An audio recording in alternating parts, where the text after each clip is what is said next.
Welcome to Fiery Discourse, your podcast and media featuring dragonesses, female dinosaurs, and other similar saurians and scalies. I'm your host, Ludmillanon, and with me are my co-hosts, Angron, Mathmachine, Jordan, the Shark, Luckyeevee, and our special guest today is Angron's friend, Clementine. Yep. Today is our 78th episode, and it's our conclusion of our second ever Jurassic July month, where we discuss movies featuring dinosaurs as a predominant part of it. To celebrate, we're going to be discussing 2015's Pixar movie, The Good Dinosaur. So, let's get things started. Now, if you're listening to this podcast, one thing's for sure is Pixar needs no introduction at all. You know what it is, you've seen their movies, you love their movies, because pretty much everybody does. And, like I say, they have had a really, really fantastic run. Oh, Now- yeah, absolutely. Yep. Now, The Good Dinosaur began production in 2009, and apparently its production was really, really messy. Apparently what happened was they had an original script for it that was completely thrown out. Voice actors were cast in it for the longest time. John Lithgow, who famously is probably best remembered from us for Lord Farquaad and Shrek, as well as many other great, great movies that are much better than that. But he was actually going to play Papa Henry, but at the last second, his voice work was thrown out and replaced with another voice track. Neil Patrick Harris is going to play one of the dinosaur brothers. There was going to be 3 instead of 2. And Bill Hader was apparently going to have a part, and he was also thrown out. It was reworked and rewritten multiple times. Apparently, The term actually- here is development hell. Exactly. This was a major case of development hell. And it actually went through 2 different directors, which generally is not a good sign for animated movies like this. And we got the current released movie in 2015. And part of the problem with it was it had a very large shoes to fill because it came out right after Inside Out. And that movie was widely considered to be one of Pixar's best, and it probably still is. So it had really big competition right before it. Yeah, this movie is infamous for a certain reasons, which Yep, we we'll will discuss. get to them. Yep. Indeed. But the movie itself begins with a shot of various asteroids all floating throughout space, which apparently, Wreck-It Ralph, after Wreck-It Ralph, this was the second time that Disney is adapting a video game to a movie, because this is the greatest movie version of asteroids I've ever seen. We just need the little Minus the triangular space. spaceship flying around, and it'd be perfect. Yeah. But we now get a POV view of an asteroid as it approaches the Earth, as we see a group of dinosaurs grazing, with it being actually really tension-filling. And I'm probably going to say some negative things about the movie, as well as some positive ones. I kind of mixed reaction compared to the others. But one thing I will say is that I will give the movie this opening is fantastic. This is actually one of probably the best openings Pixar ever did. Because what happens is the asteroid slowly approaches the Earth, and you think, oh, it's going to collide, into the Earth and destroy everything and cause the extinction of the dinosaurs. But nope, it just barely avoids crashing into it as it flies overhead. All the dinosaurs look up from what they were eating before just going back to, grazing with the grass and that. Which really is kind of funny how the whole atmosphere, like, it builds up, the music becomes more dramatic, and then it just goes like complete silence overhead. as the meteor passes by. Exactly, it just juxtaposition. literally goes overhead in that. And this movie is set in an alternate universe where the dinosaurs were never killed off by the asteroid, which has a lot of potential, and we'll talk more about that in a little bit. I personally feel it's a little bit squandered, but we'll talk about it again in a little bit. But like I say, another thing that I will definitely mention with this movie is the backgrounds are absolutely incredible. Like, I would actually be convinced that this was like Dinosaur from 2000 and that they took real life backgrounds and filmed it. But no, it is all animated. And I will give Pixar credit where credit is due. This looks phenomenal. Like, you could not tell the difference between this and real life. This is some of the most photorealistic, some of the most amazing stuff ever. And the musical score, I give it credit, is also really, really great, because we see various landscapes or the opening credits with this great swelling dramatic music, and it really promises something that, for me, I feel like the rest of the movie doesn't quite live up to. It comes close, but I think it's missing a few things. Boy, But the backgrounds here are beautiful and realistic. Sure, the characters are gonna blend in perfectly. Oh yeah, we For definitely the gonna get to most that. part, they do. Granted, Yep, the cartoony aesthetic kind of does clash a little bit, but Yeah, honestly, it works for the most part. There are moments exactly. where the characters absolutely work with the environment, and I give props Mm, to this movie for that. Yeah, I will have to agree with Shark there. I feel like a problem for me with the movie is that the designs of the dinosaurs and the humans and all the other creatures, they look a little too stylized when compared to the photorealistic backgrounds. I feel like it kind of clashes in a way that they didn't intend. I feel like if the backgrounds are more stylized, like say the trees were a little more curved or the water was a little bit, less realistic with its reflections, you could buy that this is an anime world. Or, conversely, if they made the dinosaurs and the humans basically like photorealistic versions of it, like say if they made them look like the characters from Disney Dinosaur, it would make a little bit more sense in that they would fit in the background. But for me, it's not a huge turnoff, but it's definitely something when I'm watching.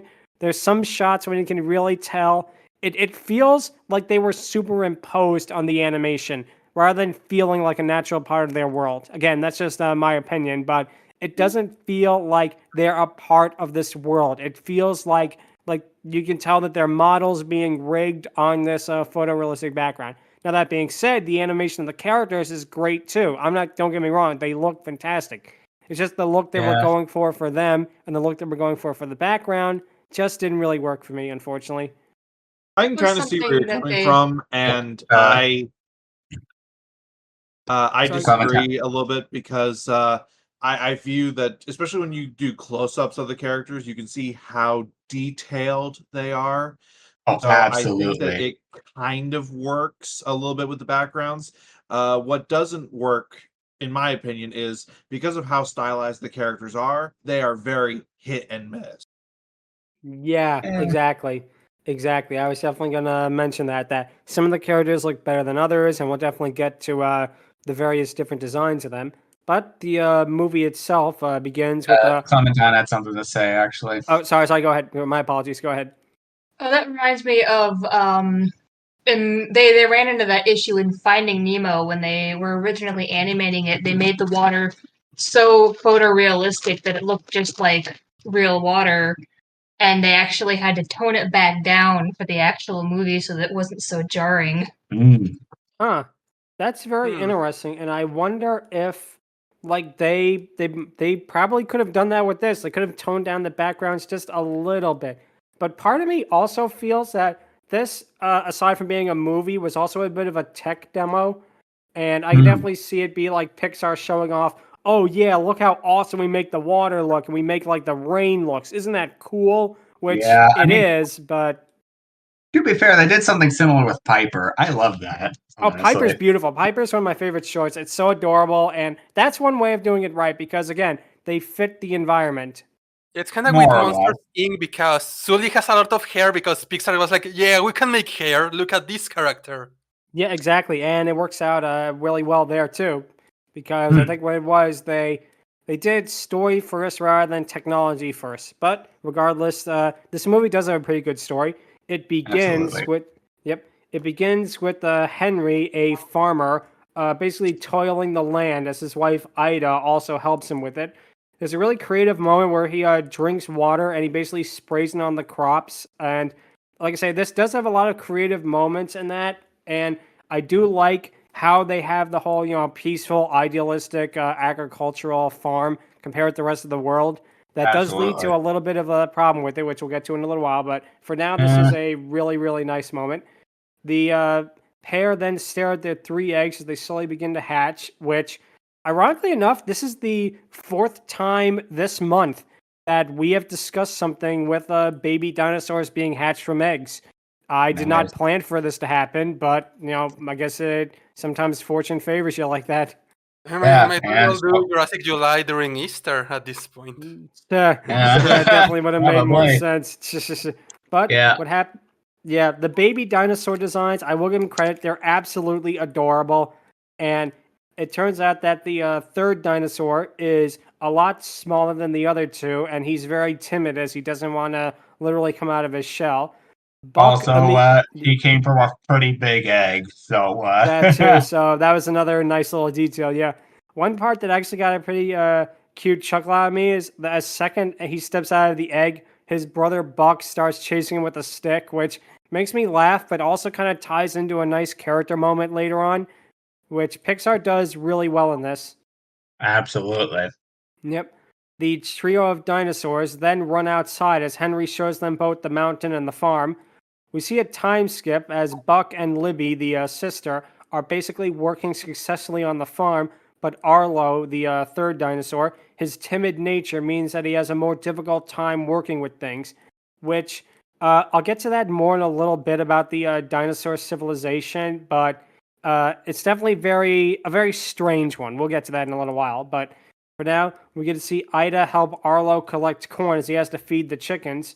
The baby chick that we see looks absolutely adorable, but the adult ones are the exact same size as Arlo, and they look kind of weird, you know? There's something about their designs. They're like a combination, I think, of like lizard and chicken, and it definitely is something that looks really odd, you know? Kind It's of probably was reminds meant me to of be, you know? dinosaurs. They kind of remind me of like Archaeopteryx a little bit, except they're like more developed as birds. In a sense. Exactly. I get what you're saying. And it is a nice little detail how these creatures would look different than how we do because of the different crossbreeding and that. I do give them credit that Maybe there is a because lot the of dinosaurs are still alive, evolution took a different road here. Exactly. I like that they did that. You know, it's a really neat world building where they didn't have to do it. And we'll get to more of the world building in a little bit. But for now, Henry stops Arlo from almost falling in the river as he tells his father he's afraid of one of them before Henry tells him that he said another one was scarier, Footless Fran. Unfortunately, it is not Fran Sinclair or any of the Sinclairs, although that would have been hilarious. Yeah. Henry then tells Arlo that although he doesn't like it, he still has to do his work. Henry then finishes making a grain silo out of rocks, claiming that it's going to stop creatures from stealing their food. Ida tells Henry to put his mark on there before Ida does it first, and basically putting the mark consists of them placing their paw prints in mud and then placing it on the silo, which if you've listened to the podcast, we saw the exact same thing happen with Dinosaur Train last week. So, did they steal it from Dinosaur Train? We can only speculate. Yeah. Yeah. Probably not, but yeah, Maybe it's fun this to is a think. timeline where dinosaurs eventually build a time traveling train. Yeah, that would be an interesting crossover. If only it happened, but sadly we did not get to see that. I do We're having like a lot of if I had a nickel moments already. Yeah, but we'll try to tone them down for a little while. But Yeah, I think there's been a connection in every episode 4 times in a row now. That is true. That is true. But basically, I do like the character relationship between Ida and Henry. The fun little character moment where she claims that Henry put his paw print higher than hers as they playfully banter. I really do like that you feel that they're like a loving couple in that. Despite the fact that they get limited screen time, you really do feel that they're connected. Henry basically tells his kids they have to earn putting their mark by doing something big. We then cut to an older version of Buck taking down an entire tree by biting into it, which must mean he is the dinosaur equivalent of Big Macintosh from Friendship is Magic. If he had a little bit more of an ego. Yeah, and we're going to get to that. But there was a really funny moment where while basically the parents are fawning over how great Buck did, you see Arlo getting chased by the chickens in the background and screaming hysterically, which got a good laugh out of me. That's probably one of the better jokes in the movie is this running gag. They actually built it into something else, which I do give him credit for, too. We then get to see Libby plowing the fields with her head, which causes both of them to get their own marks. Arlo stares in complete dismay before the chickens chase him away again, causing him to knock down Buck. Ida appears conflicted about this, but Henry is determined that Arlo will get there one day. Arlo is determined to get his mark and goes in the chicken coop after saying, "All right, you cluckers," which, jokes for the adults. Wink, wink. Ha. Honestly, that's kind of funny. Yeah, it I is. got a It little is. chuckle. It's not like very overly done, which I give him credit for. Also, now I'm thinking that those chickens that harass Arlo a lot must be the ancestors of the cuckoos from Ocarina of Time. Oh Because gosh. Oh wow. Yeah. You had to go Thankfully, there. Arlo did not pick them one up and throw them at each other. Otherwise, the whole farm would have been swarmed by them. Right? Yeah, oh gosh. I just imagine Link doing all this and the dinosaurs like Oh yeah. But yeah, ah! that's a good one. But when he gets in the chicken coop, Buck is laying on the ground and is seemingly injured as a giant chicken appears to raise up. It turns out to be a prank from Buck, and the giant chicken is just his tail painted. Basically, Arlo is upset at this and yells at Buck. Buck kicks him on the ground and calls him a coward, which, he's a real big jerk at this moment. Like I this said. is why I don't like this is why I like Buck the least out of all five Same, family yeah, members. yeah, he Yeah, really he's- is. Yeah, he's really just kind of like the bully character, and you don't really get to see much of another side of him, which kind of a missed opportunity. But basically, Yeah. his family overhears this as Arlo tearfully says that one day he will make his mark and runs off. Henry stares in the distance, thinking of something. We then cut to night as Arlo is awoken by his father, who says he has a surprise for him. Henry takes Arlo to a field and tells him to basically run through it. Arlo sees a bug crawl on top of his snout, as it turns out to be a firefly. And Henry is basically trying to teach Arlo that he has to face his fears to see the beauty in things, as Henry rubs his tail on the ground, which causes all the fireflies to light up and basically soar to the night sky. This section is legitimately beautiful. I'm gonna be honest, this and another moment like it later on is probably the best moment of the movie for me. Oh Like, yeah, it's such a really absolutely. understated moment that you get what they're trying to say, but they're not hammering it into your head. It's like it's tell, not show, basically. And Yeah. I feel like the rest of the movie never quite lives up to this moment. There is another one that is really, really good, but I feel like this was the peak of the movie right away. Just seeing Arlo and his father stare at these fireflies in amazement. Henry Yeah. then tells Arlo that he has another job for him, and it turns out that something has been getting into their grain silos, so they're losing their food supply of corn. Basically, Henry tells Arlo that his job is to catch the creature, then smash its head in with a club, and says that if he does that, he will get his mark, which, okay, that's definitely a huge step up from having to take care of the chickens. You gotta find this creature, basically bash its skull in, But I guess that's farm life for you. was needlessly brutal. Oh my gosh. teach murder to the kids. Exactly. I mean, if you're raised like out in the open countryside and you have a way to defend yourself, it's the only way. I kind of see why through Henry's eyes. Like, if you have a critter that's going to come in your food storage, you're going to have to kill it no matter That's what. farm life, baby. Yeah, that's farm life. Exactly right. Yeah. But Also, just because herbivorous doesn't really mean pacifistic. oh no, definitely. That's the thing. A lot of stuff with the media with dinosaurs make that mistake, but this one doesn't. To give credit where credit is due. Also, look at basically- freaking hippos and whatnot and elephants. That too. We then get another really funny moment with Arlo shooing away a bug in a leaf. It kind of reminded me of that one scene of SpongeBob with Patrick.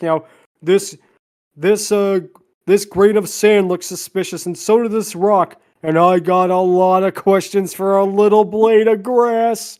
It really reminded me of that moment. Nice. But it turns out that the creature that is stealing their food turns out to be a feral cave boy who growls and attempts to attack Arlo. Now, one thing that kind of... Oh, God, thank goodness it isn't him. If only a missed opportunity, if only it was Ega. They could have got Richard Keel back for one last performance as Ega the caveman.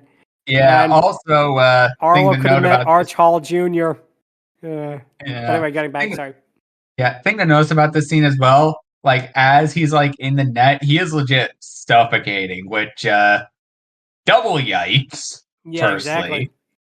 Secondly, it also adds into Arlo's development. Like, he wants to face his fears, but he doesn't really want to do it in a way that makes him out to be, a monster or something like that.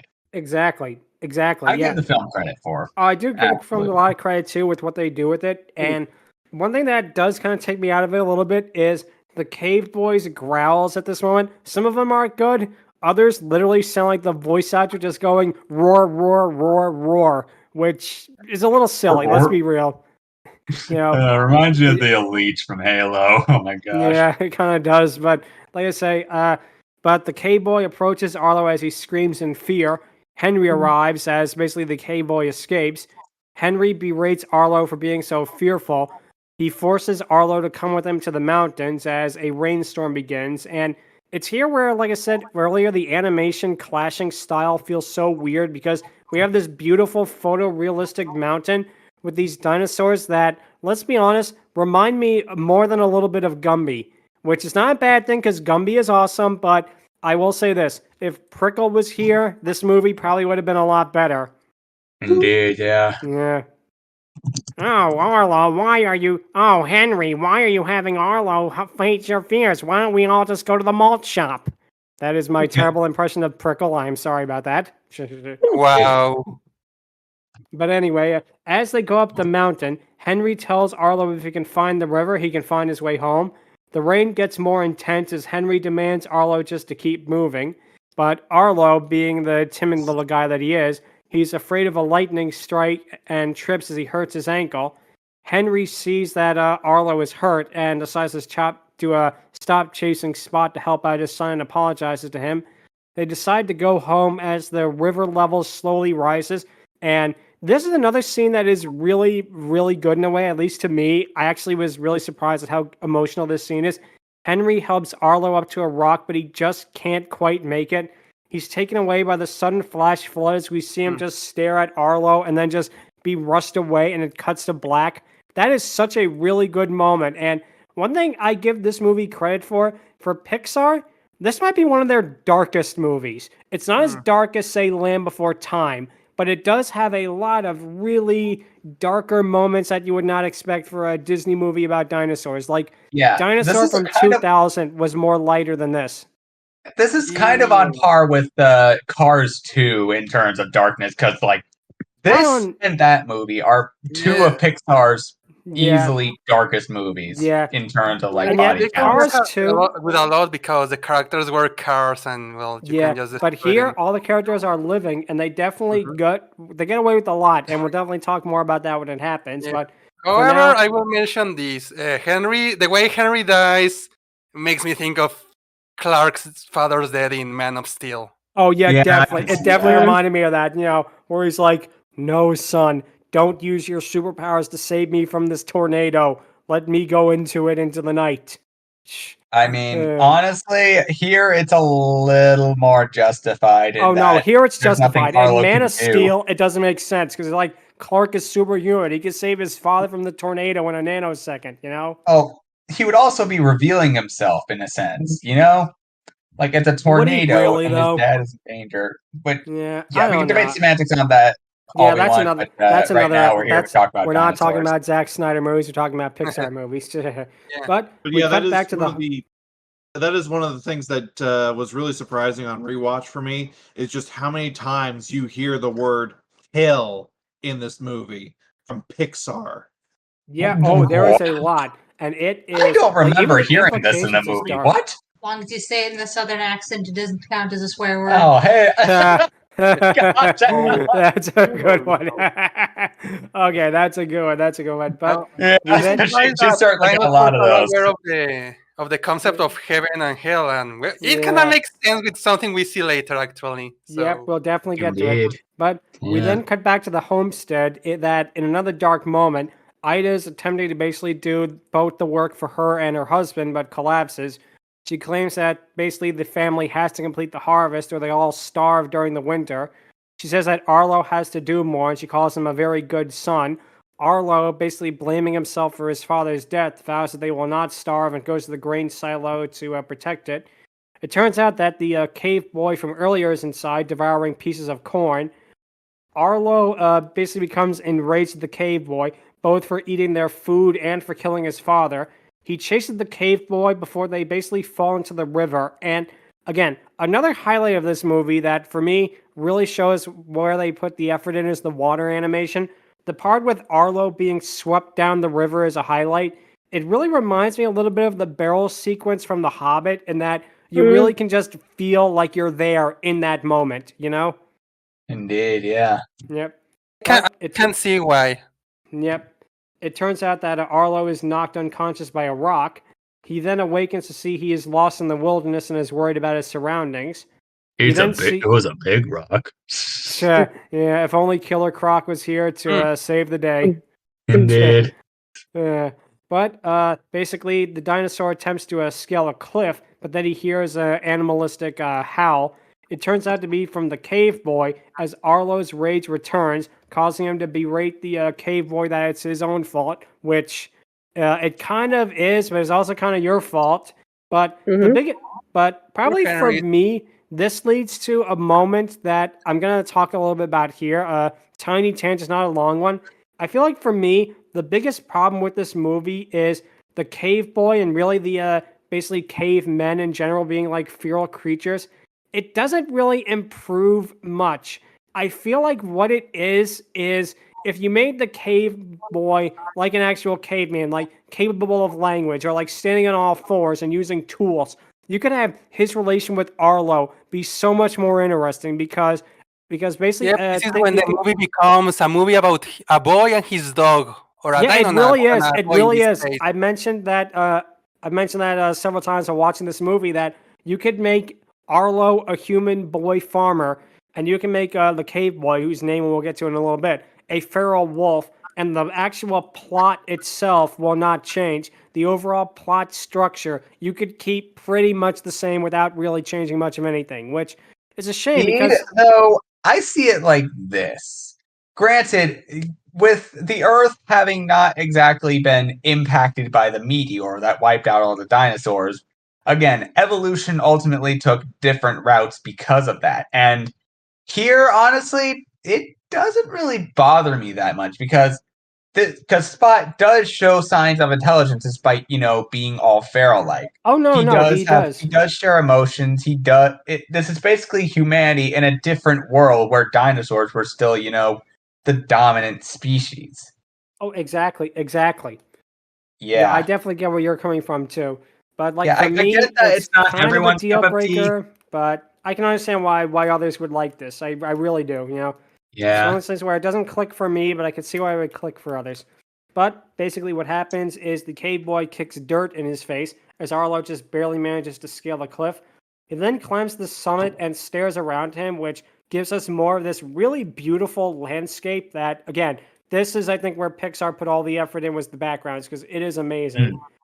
Indeed. Yeah, Even I really like the world building here as well. That show up throughout this. Pixar did say that effectively they wanted the environment itself to be the main antagonist of the movie. I can kind of see that in a way. I can see where they're coming from, but I feel like that itself, it comes to play, but not really. I think if they meant for that, they probably shouldn't have had other characters that we'll get to. They could have had it just be like trying to get home, but again, we'll get to that in a little bit. Basically, what happens is Arlo remembers his father's words that, if you can find the river, you can find your way home. He walks through all the various landscapes to try to get back to the river. He passes a photorealistic caterpillar, which is nice to see Heinrich from A Bug's Life get more work. I will be a beautiful butterfly, and all of you look like little ants.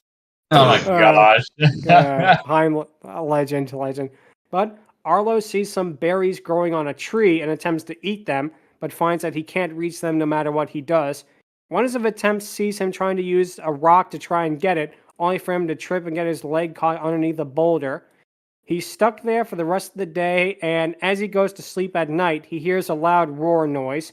The next morning, he awakens after we see some really... That moment, really quick, made me think prehistoric Bambi be like...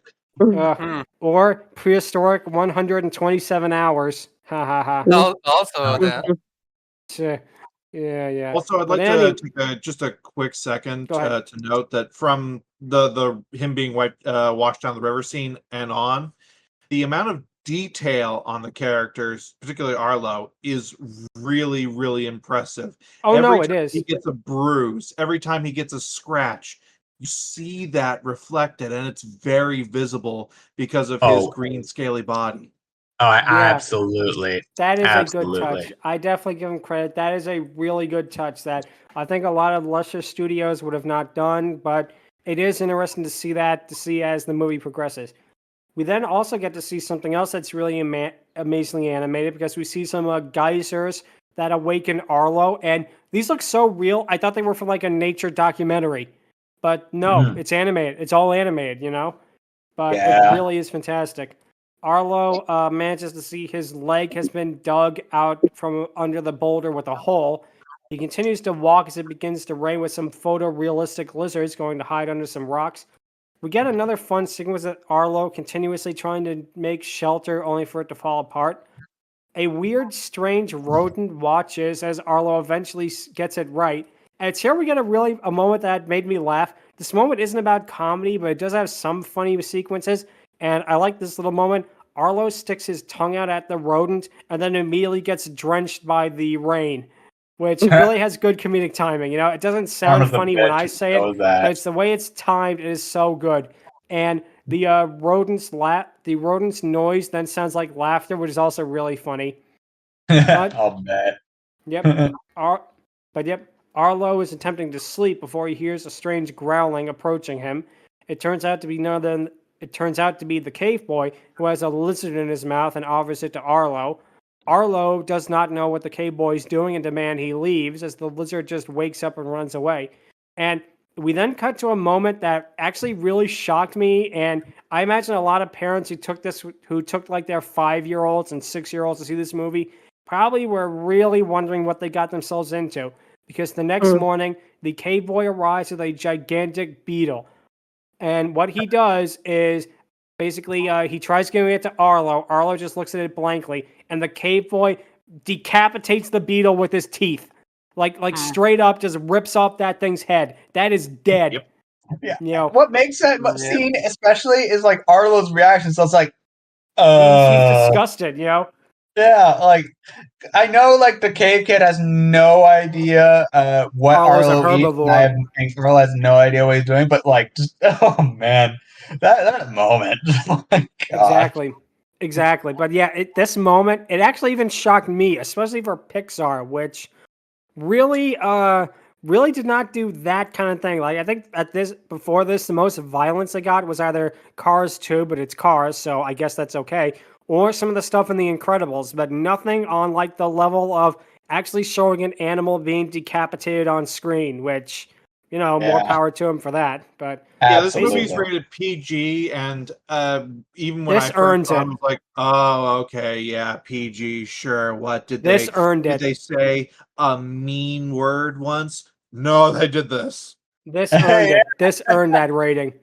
But basically, what happens is the cave boy then returns to Arlo with a branch of berries. Arlo tries telling the cave boy to go away, but he's just so hungry that he eats them instantly. He tries telling the cave boy to get him more, but the cave boy seemingly just takes the stick and runs. Arlo follows the cave boy through a series of increasingly thinner cliff faces before they come to a hole in the cliff. The cave boy bites Arlo, causing him to fall, and the cave boy using his body as a bridge. And pretty funny moment there. It actually, not gonna lie, it made me laugh. It turns out there's a berry tree on the other side of the cliff, and this moment kind of really looked wrong to me, and that the cave boy turns to Arlo and he begins panting like a dog.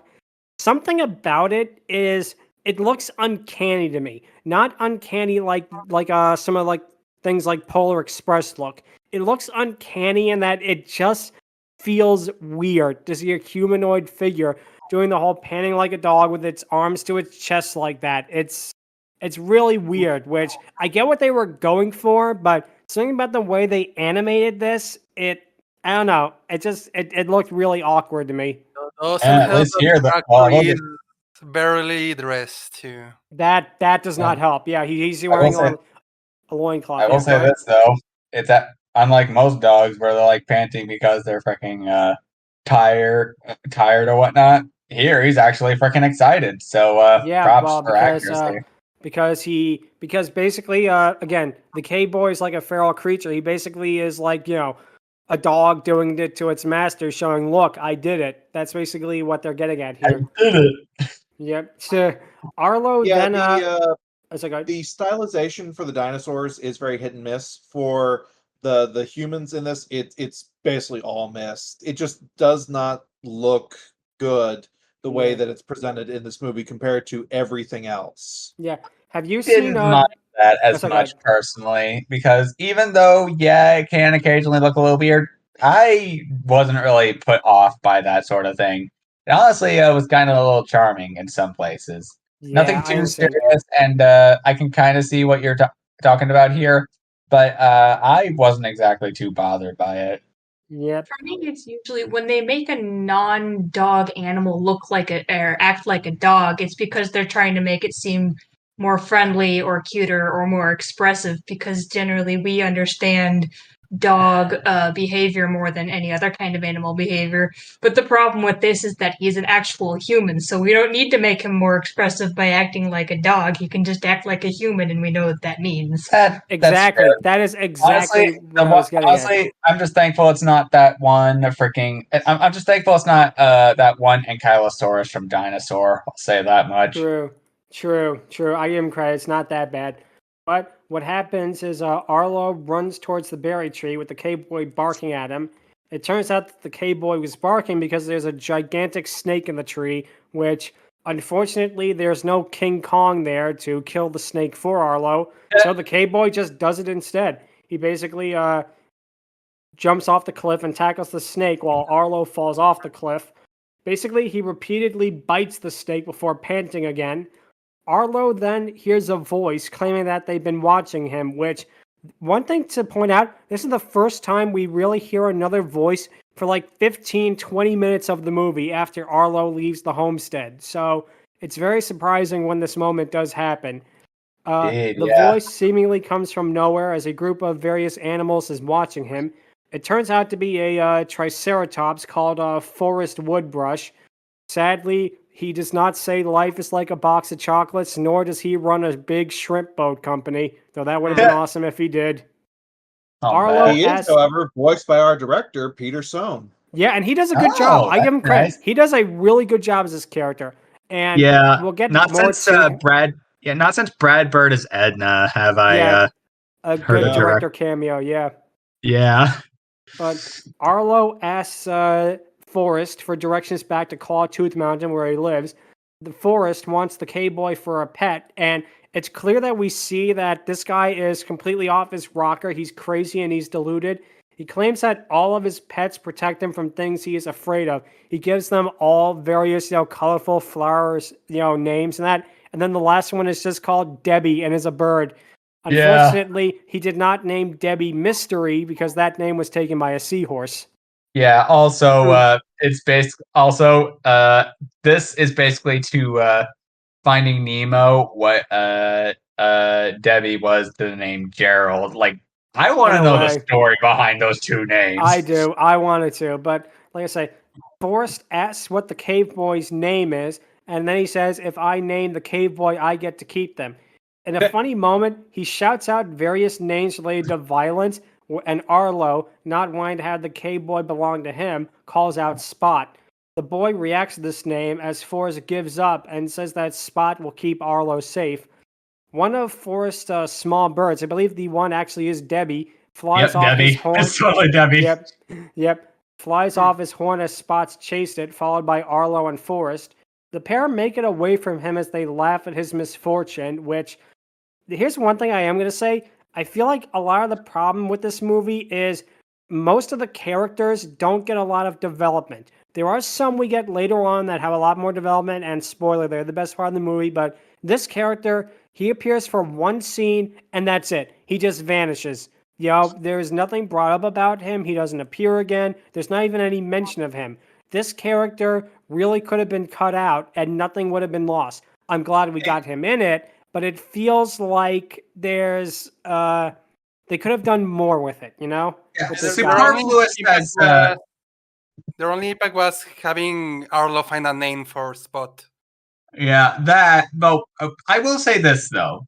Superfluous nature aside, I do like that this ultimately helps Arlo and his bond with Spot in both in terms of like sticking up for himself and ultimately forming a closer bond with Spot for the rest of the movie. And I get where you're coming from. yeah, it's more like a foil in more than a character, which the character's still there, but I don't think the point of him was to really stick around all that much, even though he was definitely a fun character. Exactly. Yeah, I understand where you're getting from. Forward, it feels like the movie, because of all the rewritings that happened, it goes less from being a movie to a bunch of shorts that you have to watch in order to see a plot emerge. That's a very good point. This might have worked better if they released it as an episodic television show. Like if you chop up this movie into like 20-minute chunks and air it on TV as like a miniseries, it probably would have done a little bit better. Because that way, you would have had time, I think, to digest it more and basically to, understand more about it. I feel as a full movie, it doesn't quite come together, but we'll talk about that in a little bit. Yeah, I was able to understand it mostly, but we'll get to that in a minute. Yep. Yeah, We then have another. It seemed like there was quite enough content there. For the most part. It's all right. It's all right. Yeah. But basically, we then have another fun moment. Spot senses something as he runs into a small rodent. The cave boy goes into a field of holes and tries to get it out by blowing into it. Arlo does the same, causing all of them to pop out, which is a really cute bonding session. And as a whole, I feel like this moment of the movie, with the whole bonding between the two of them in various ways, is the best part, followed only by another part that we'll get to in a little bit. But also in this moment, the gophers, that when they all get out, immediately start swarming Arlo. Like, that is great. They're like I a really like hive that mind. too. Oh my gosh. And then they all go back to their holes with like angry faces on. That got a real good laugh out of me. Yeah. But one pops up and bites Arlo, causing him to fall into the river. Spot jumps into it, and we see Spot swimming literally like a dog, which, again, weird thing to see a human do that, but all right. Arlo copies his movements as he makes it to shore, only to find leeches all over his body as he runs off, which, yep, kind of took this from Road to El Dorado, I guess, but okay. Oh, man. We then cut to him and Spot seeing some fruit on the ground, and they both eat it. Spot notices that the fruit is spoiled compared to the pristine one on the trees, and it's here we get to the weirdest moment of the movie because they both start hallucinating really trippy stuff, and this is probably the trippiest hallucination moment since Homer ate that very hot pepper. Yeah. Or since Homer ate that hot pepper. Gee, mister, you almost drank candle wax. Yeah. I'm glad to help you out. How can I diddly?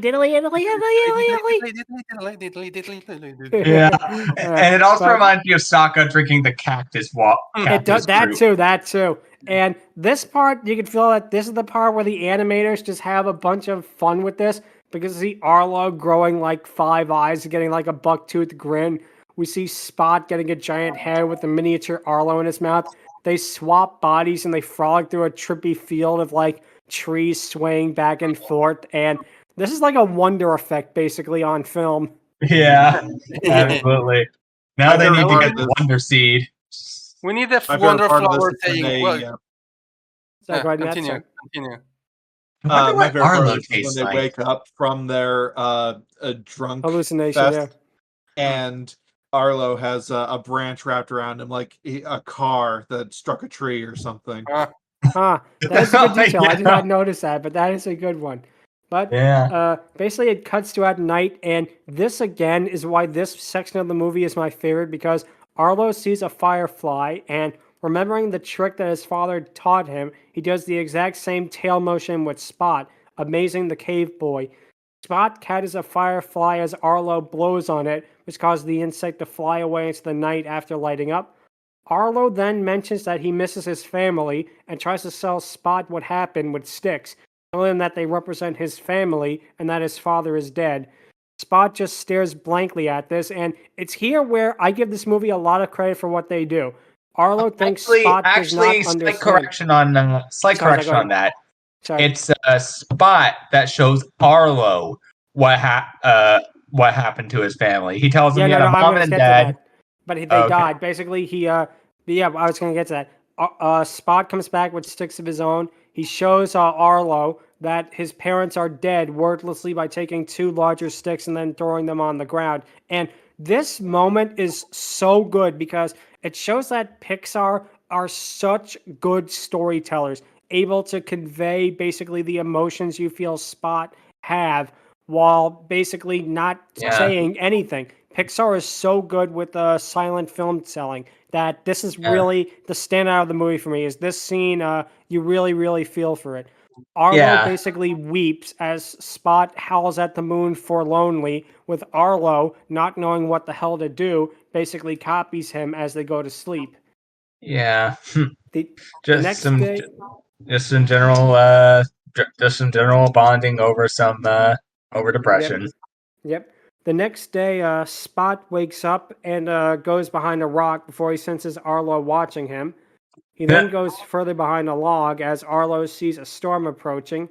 The pair try to walk through a windstorm as the lightning flashes. Actually, again, I give Pixar credit for this. It brings back post-traumatic stress disorder for Arlo of what happened with his father's death.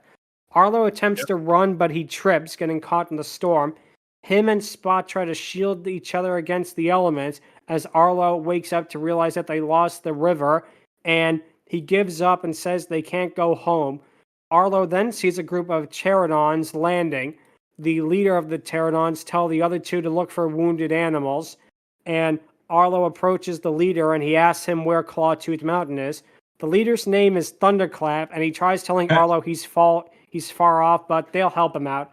Arlo tells Thunderclap his name as Thunderclap laughs hysterically before telling him he had a similar name before following the storm. Thunderclap says that the storm swept him up before. Basically, he had a religious reawakening by being sucked into a storm, which this is a fascinating concept, and it's one that, to be honest, is a little underbaked, and we'll get to why later on in the movie, but I feel like the idea of this, like a cult of like pterodons that worship this, basically the rainstorms and treat it as a god, would definitely be very interesting territory for a movie to get to, and they don't really follow up on it. Arlo is basically amazed at Thunderclap. One of Thunderclap's followers, Downpour, is female, and she has a pretty nice streamlined design. And one thing that I will say about the female designs in this movie, they didn't really different them from the males, which is a nice touch. I do like when they do that, you know? Yeah, because absolutely. it shows how good that Pixar animates with it. She basically says that the storm provides, which is their basically cult phrase. Arlo asks if he can help them. Thunderclap is basically ambivalent about the idea, as Arlo sees that the small furry creature is trapped under a tree. Arlo lifts up the tree, and it's here where we get the moment that I think, even more than the beetle decapitation earlier, really must have shocked the audience, because up to this point they've been a little weird, but these guys, you think like, oh, they're weird, but they're going to be nice, they're going to help Arlo go home and that. Thunderclap lifts up the creature and swallows it basically in one bite, with the other 2 trying to rip its remains out of Thunderclap's mouth. They're scavengers. Yeah, they're cultist scavengers. They're not good guys. They're not heroes. They're not there to help. They're there literally to go after the storm and eat any carcasses or still living beings that they can find. Which I give Pixar credit. The storm provides. Exactly. I give them credit that the subversion is really good, because it actually got me, believe it or not. The first time I saw it, it actually kind of got me good, and I give Pixar credit for that. But I remember watching this movie when it first was in theaters, and that moment was holy shit from me. Yeah, you can definitely see why. Because it is a moment that, again, no one is expecting, especially from a movie like this. But it turns out that Thunderclap fights the others off and tells them that he's not afraid of anything, as he sees Arlo trying to leave but tries to stop him.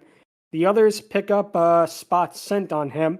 Dude, Arlo, I do like yep. how when he hits the little creature, Arlo's reaction is like he looks back at where Spot is hiding, but only one eye does this.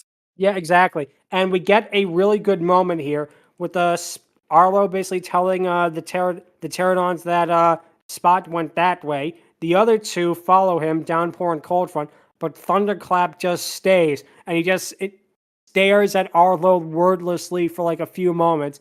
Arlo just barely looks to the right, which ends up giving Spot's position away.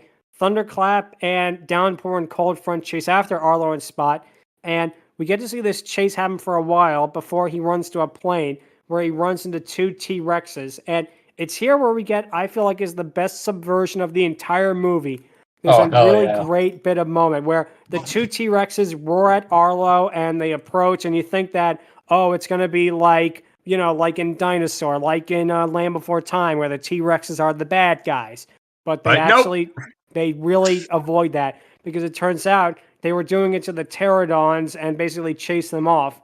The pterodons fly away in fear as one of the T-Rexes approach Arlo, and you think that it's going to attack him, it's going to bite him, it's going to roar at him. Before it does something totally unexpected, it asks if he's all right in a southern accent.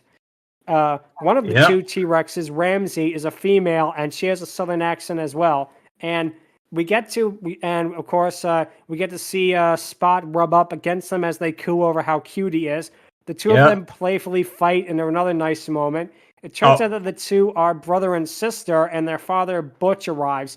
There's a really cute reference here in that he arrives exactly like the T-Rex in Jurassic Park. Like with the foot coming down, it's exactly the same like when the T-Rex leaves the pen for the first time. That is cool. And what's also cool... Oh, so go ahead. Yeah, interesting fact about two of them. Butch is not only voiced by Sam Elliott, but absolute legend. Ramsey is voiced by the actress for Rogue from X-Men. So basically, before we got Wolverine and Deadpool and whatnot, X-Men as part of the MCU, we got her as the closest thing to Marvel in Disney. Exactly. For X-Men. Yep.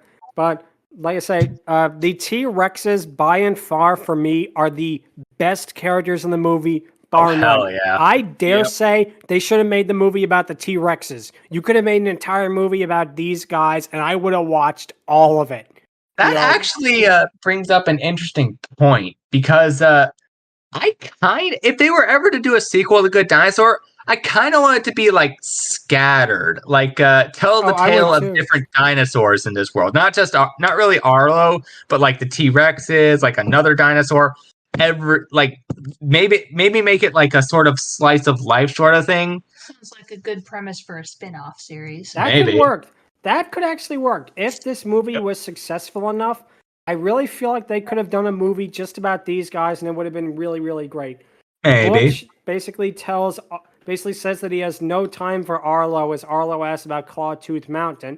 None of the T-Rexes know where that is, but the pair say that they're heading towards a watering hole. Basically, Arlo offers to have Spot help the T-Rexes by sniffing out their long horns. There's a really cute moment where Spot seemingly only finds a bug, which causes Butch to threaten Arlo, but it's revealed that Spot knew where the cattle were the whole time. Arlo notices a feather in the bushes, as Butch notes that there's rustlers nearby. And the way the T-Rexes run, but they also do like a kind of galloping motion, which sounds stupid, though galloping T-Rexes. It is awesome. Like I say, these guys are clearly the best part of the movie by far. They really, really are so cool. I am still amazed that the biggest selling point for this movie wasn't what has become one of my favorite phrases of all time. T-Rex Sam Elliott. T-Rex Cowboys. Just T-Rex Cowboys. You would have sold me on that, you know? You could have made it like an entire Western with these guys. You could have made it like Shane with dinosaurs, or like the Dollar Trilogy with dinosaurs. I would have watched that. Oh, hell yeah. Come on, the dinosaur, basically. Exactly. This is the best dinosaur movie with cowboys in it since The Valley of Gwangi and The Beast of Hollow Mountain. both of which are movies we might cover in the future. We might not. We'll see. But basically, what happens is the group see the Longhorns, but there's no sign of the Rustlers. There's a really fun moment where Butch uses a bunch of Western cowboy terminology to tell Arlo what to do, and Arlo has no idea what he's talking about, and Ramsey basically has to tell him, you have to stand on a rock and yell to distract the Rustlers. Arlo is afraid to do it, but Butch throws him out there, and it's here we get another great bit of animation with the wheat and grass, which sounds so inconsequential, like, oh, this wheat and grass looks really good, but it really does. It looks, because it looks real. And the way it moves while Arlo moves through it is really, really good. Arlo stands on a rock and attempts to roar, only in a funny thing to make a series of small squeaking noises. Yeah. Spot bites his tail, which gets him to scream, and it's here we get another Jurassic Park reference, which apparently they referenced the first 2 Jurassic Park movies. Sadly, we do not get a Jurassic Park 3 reference, which, boo. But the raptors come out of the tall grass exactly like how they do in Lost World when they were attacking the hunters on the island. It's the exact same way, which is a really cool reference. But it turns out that there is one female raptor of the group, and I do like their designs because it's very unique. They have like a hair that is like a weird sort of long stringy hair, and they are accurate in that they gave Velociraptor feathers, which they had in real life. And they look very messed up, like a bunch of hillbillies. Well, that's what it is. They're basically Louisiana Raptors. Yeah, they're Louisiana Raptors. They're basically the raptor versions of Cletus the yokel from The Simpsons. Yeah. Yep. Their Indeed. leader is named Bubba, and the female one of the raptors is named Lurvine. One of the raptors is named Purvis, and he's not very bright. Yeah. And also, John Ratzenberg is also one of them. He's the one named Earl. He only has a couple of lines, but still good to see him in Pixar movies again. Nice. The raptors prepare to attack Arlo, but the T-Rexes arrive to drive them off in a really cool moment where they all cause a stampede as Arlo, the raptors, and the T-Rexes all get caught up in it. The T-Rexes are busy trying to herd the Longhorns as the raptors are trying to steal it. Spot rides on Arlo's back and barks at the Longhorns trying to herd them. We get a good moment from Lurline, the female velociraptor, where she basically corners Arlo and threatens him, but then she sees one of her companions on top of Butch and tackles him. Butch collapses to the ground as Arlo, we get to see him become braver over the course of the movie, where he knocks the 2 raptors off of them. They then corner Arlo before, Butch, in an absolute badass moment, throws them off into the distance. They then scare off all the other raptors as the T-Rexes roar with Arlo screaming with them. Yeah, I like that moment where they're like roaring, and then Ramsey's just like in the middle of it. He's like, "Come on, man, you can do it," and Arlo just does it. Exactly. This movie is so good with these little touches. Exactly. These little character interactions. Quote the Carding Club, it's just the little things, all of the little things. Exactly. But like I say, it doesn't quite add up for me, but moments like this are so good. Like the shot of all of them running against the setting sun with the Longhorns and that, it is so great. Like this should be like a wallpaper, like a motivational poster. It is so good. Yeah. Like have it on a sort of a pass it on billboard by Lamar. Exactly. But at night, Nash is playing a harmonica that turns out to be a bug. The T-Rexes are all another nice touch. Thanks for that. But the T-Rexes are all very impressive, both Arlo and Spot. Nash obviously traded his harmonica for Spot, while Ramsey just coos over how cute he is. When Arlo says no, Nash just promptly eats it in a pretty cute gag. Arlo then stares at the cut on his leg as the 3 T-Rexes are talking about their own injuries, which now we're basically just doing the scene from Jaws, where they're on the boat and they're, Quint and Hooper are just comparing each other's injuries. It's really just that scene, but with dinosaurs, which sounds like it should be lame, but it's that scene from Jaws with dinosaurs, so it's actually cool. Basically, Nash tells a tall tale about him basically having his foot nearly burnt off as Ramsey rolls her eyes. Ramsey tells her own tale about chewing her tail off.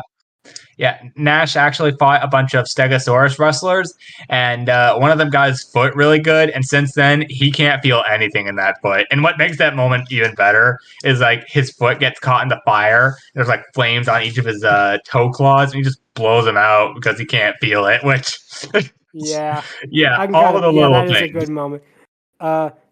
Ramsey tells a story about her having to chew off part of her tail, basically, to get out of a situation in a really neat moment. But then we get to Butch's story. Butch's story is insane. Now, keep in mind, this is a Pixar movie we're talking about here. Like, parents who probably went in expecting, like, happy fun time land were really shocked at this. Butch's story involves him basically getting cornered by 3 alligators in a river, basically fighting him off.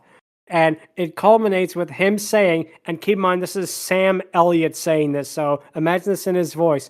I had to drown the 3rd one in my own blood in a Pixar movie. Keep in mind. Yeah, that was great. Yep. Say what you will about this movie. Hands down, it's cool. moments like that. It's got some cool moments. Butch opens his mouth to reveal one of his fangs is basically inverted because of that. Nash asks if he can touch it, which I guess makes him like Patrick Star. Next is going to want to touch he's going to want to touch Dr. Manowar. Yeah, also that one thing from the museum. Oh my gosh. Yeah. Touch, don't touch. But Arlo mentions that he's done being scared, but Butch teaches him a lesson that being scared is a natural part of life. The T-Rexes all vow to bring Arlo home as they ride off the next day. And like I say, the animation of them riding off looks really, really great. Arlo helps to herd them and actually manages to use his tail as a whip to get some of the longhorns in line.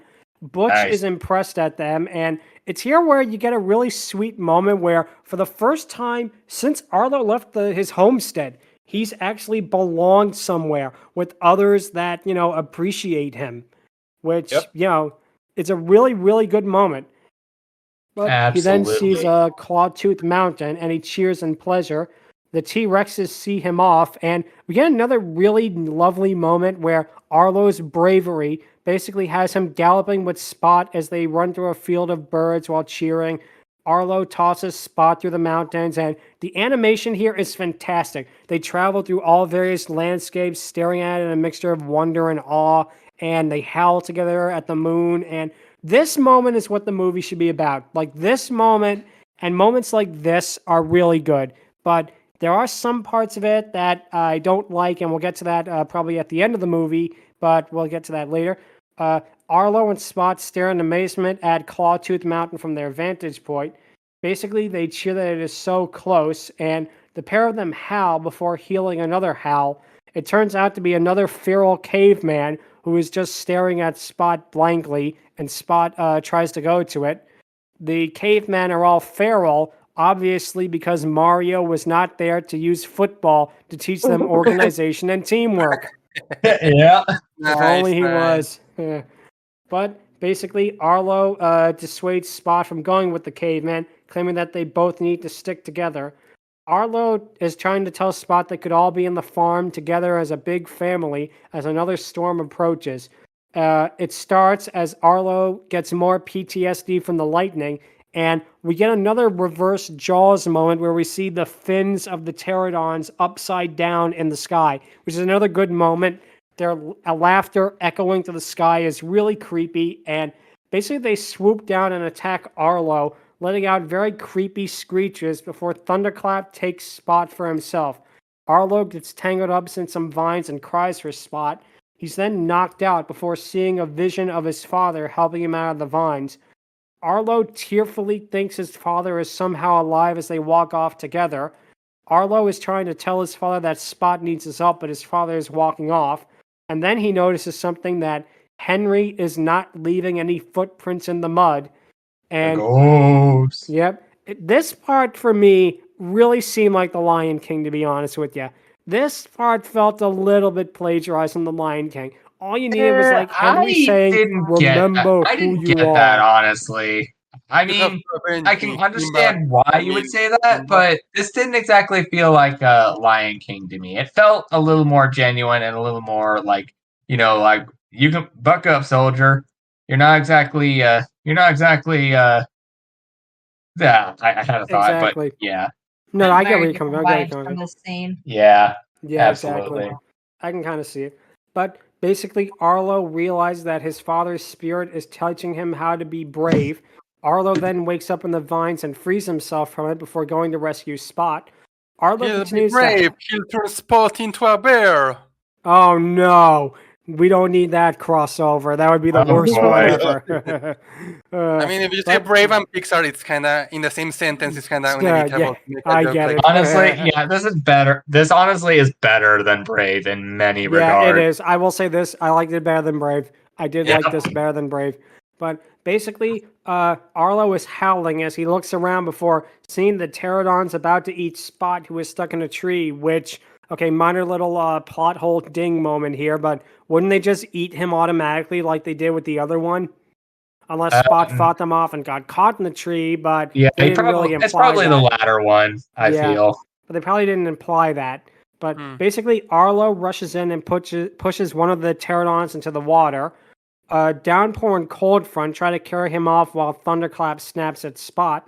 Arlo manages to knock Downpour and Cold Front into the water, and I think they're supposed to be killed. Yeah, with the tree. I think they're supposed to be killed, as we never see them again. We don't see them get out of the rushing river, so that happens.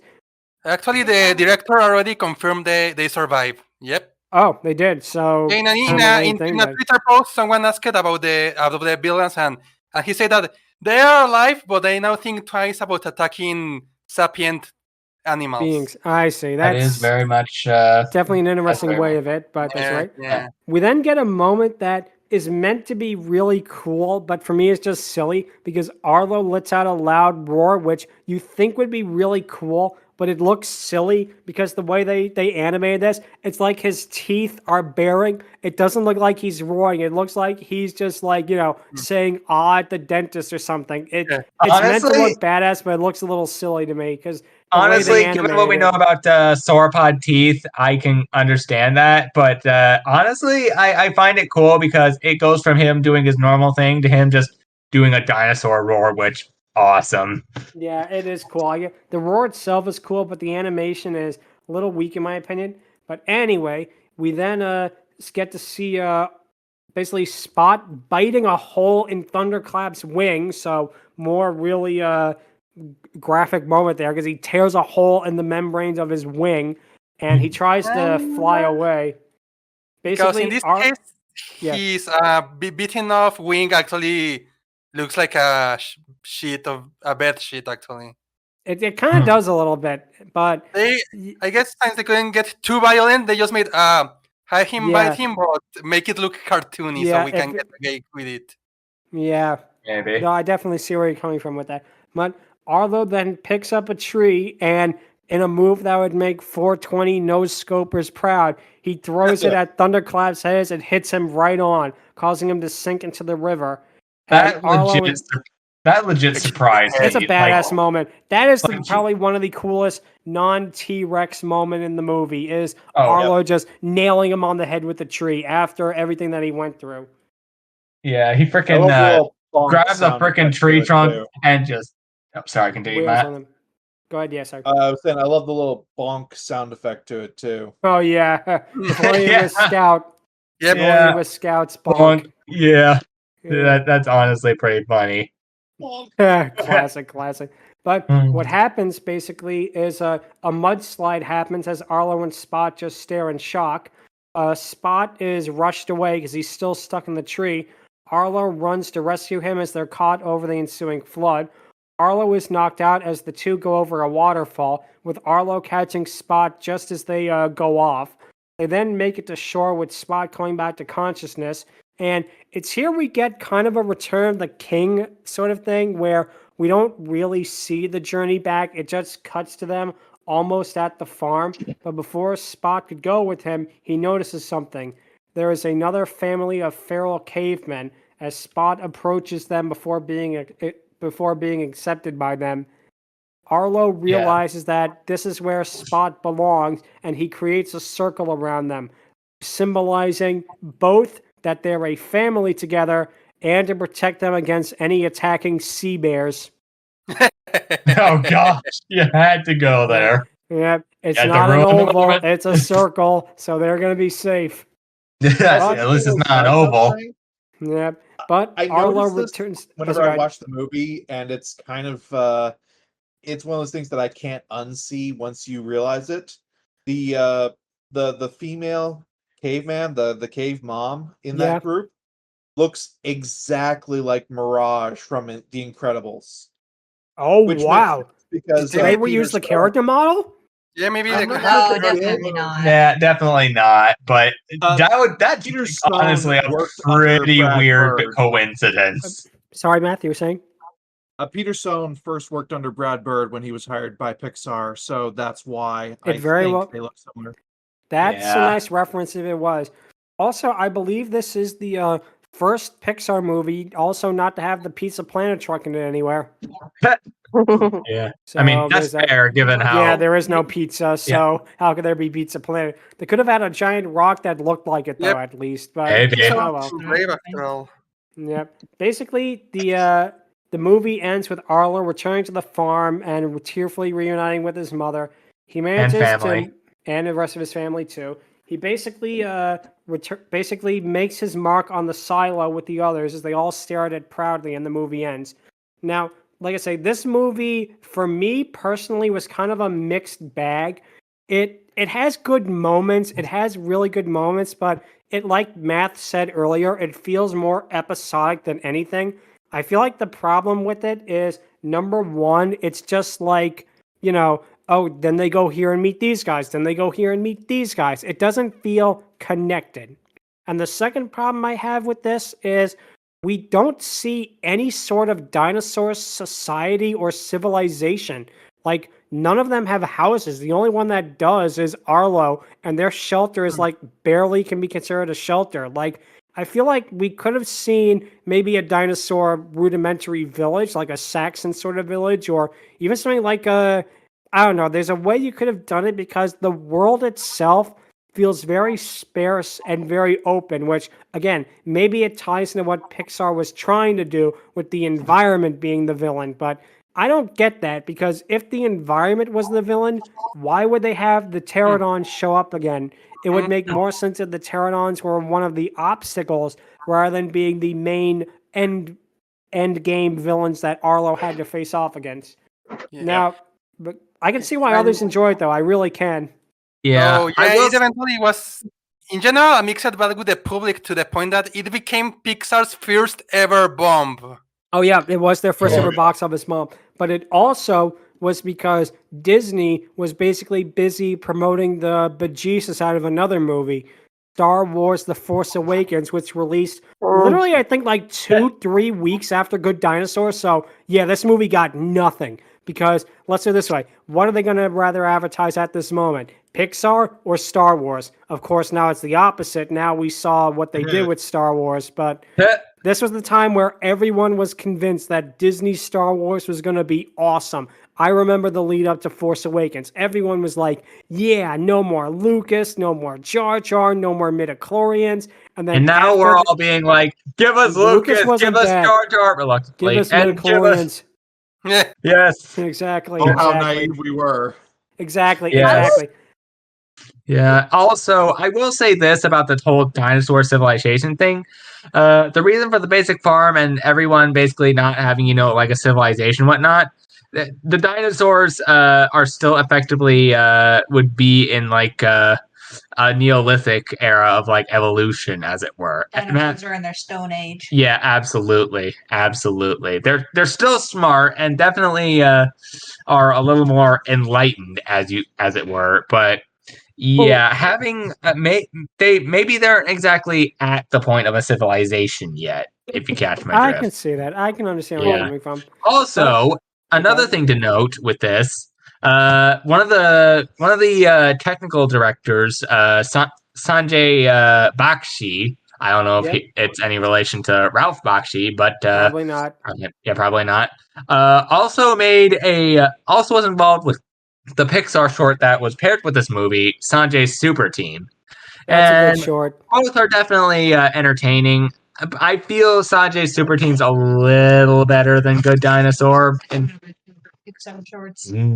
Yeah, but exactly. I think both absolutely work here. There is a connectiveness if you really know where to look and if you are willing to like push through all the stuff that makes it a little weird. But I do understand what you're saying and that most of it does feel a little disjointed sometimes. But if you look at it at the right angle, I feel there's a connectiveness there that absolutely can work. There is. I can see that. There is. Yeah. If you see how when Arlo finally accept, like he understands, like his he finally got his bravery after everything he's went through his journey from leaving his home to getting Spot and everything else, and he sees that his father is with him on this whole journey. You can see how he's not timid anymore. He is standing up tall, neck straight up, walking like how the opening was. Exactly. Father walking up, and his mom's like, sees her dead husband, but she sees her son who looks exactly like him. So there is connection. It's just like to a point, like, okay, where is it? Until you see at the end, Arlo finally admits that he is exactly how his father was a long time ago. Yeah, to quote Dirk gently, everything absolutely is connected, and I 100% agree with you with that on Jordan. He absolutely. Yeah, I understand where you're coming from too. Exactly. Yeah. Yep. But now it is time for the question of the week, which is, what is your favorite Pixar movie? I'll go first because usually I like to hem and haw and say, well, maybe this one or maybe that one, but no, I have a definite answer right now. Wall-E. That is the best one for me. I feel like after this one, I mean, we got Up, we got Toy Story 3, we got Inside Out, we got a lot of good movies, but I feel after Up, Pixar really could have just hung up their gloves, called it a day, and they would have walked out as champions. They would have walked out as absolute champions with their heads held up high, because Wall-E is their best movie by a mile. Like, I feel like nothing they will make can ever stand up to Wall-E. The opening first 30, 40 minutes of it being basically a silent film is amazing. The characterization is amazing. Wall-E and Eve are the most adorable cinematic couple ever. Not just robots, not just animated characters, cinematic couples, period. The world building is amazing. Like the entire, by and large, taking over the entire Earth and driving it to insanity. And the amount of stuff we see with how big by and large gets is fantastic. The entire part with the Axiom is great, with the social satire, with all of the humans basically being mindless consumers who all they do is just go on basically on meaningless apps and just sit in their hover chairs and literally do nothing but eat and consume is a really good moment. The captain, the subversion with the captain is great because you think, oh, the captain's going to be just like the rest of them, lazy and shiftless and that, but he actually has a really great character. Otto is a fantastic villain for what he is, and as a whole, it really is just the best Pixar movie. There is nothing wrong with it. It is a movie that has reached its final form, basically. Yeah, I would agree. Wall-E's been one of my favorites for a long time, and it's even more impressive considering at least half of the movie is silent. Exactly. I was just going to say, I really love that Pixar managed to trick an audience of children and adults to watch basically a silent movie for a good third of it, and it is so great. I mean, basically the song "Put On Your Sunday Clothes" now belongs to that movie and not "Hello Dolly" to me. They play Louis Armstrong's version of La Vie en Rose is amazing, and it really is a movie that it has reached its final form. It is the pinnacle of Pixar. It cannot be topped. It probably will never be topped, and I'm okay with that because it is just so good. There we go. Ahead, sorry. That kind of reminds me of another Disney film that happened, The Happiest Millionaire, which I think had the same guy who was in that movie that was referenced in Wall-E. Oh, he might have been. I do not know that. I've never seen that movie. I have to check it out. But no, that is definitely my choice as Wall-E. My second place is a tie, Monsters, Inc. and Monsters University, both of which I just think are great. Monsters University I like a little less than Monsters, Inc., but it's still really, really good. Monsters, Inc. it's their funniest movie. I mean, I am so glad Mike Wazowski's screaming became a meme because every time I watch it just in the normal movie, I laugh. I'm even laughing just thinking about it now. This office is now closed. It is so funny. I love it. I love it. And Monsters at Work, I will say this. Check it out. It's a good show. Monsters at Work is also a good show. Oh, wait, Shark, you were saying, sorry? I was doing the put that thing back where it belongs or so. That is hilarious. Put that thing back where it fact belongs. they did the musical, and then they do goodbye. Put that thing back where it came from. Oh, so help me, or else I'll cry. They did a full one at the end. Musical at the awesome. credits. It's so hilarious. It is. That's my second favorite. But no, my all-time favorite is WALL-E. It has humor. It has heart. It has romance. It has suspense. It is probably not just my favorite Pixar movie. It might be in my favorite animated movies of all time. It is just absolute perfection. But that's going to be my choice. Angron, what would your choice be for your favorite animated movie? And Clementine, if you would like to give your choice at this time, you can as well. Yeah, I'll let Clementine go first on this one. Go right ahead. Animated movie or favorite Pixar movie? Favorite Pixar movie. Pixar, just Pixar. This is.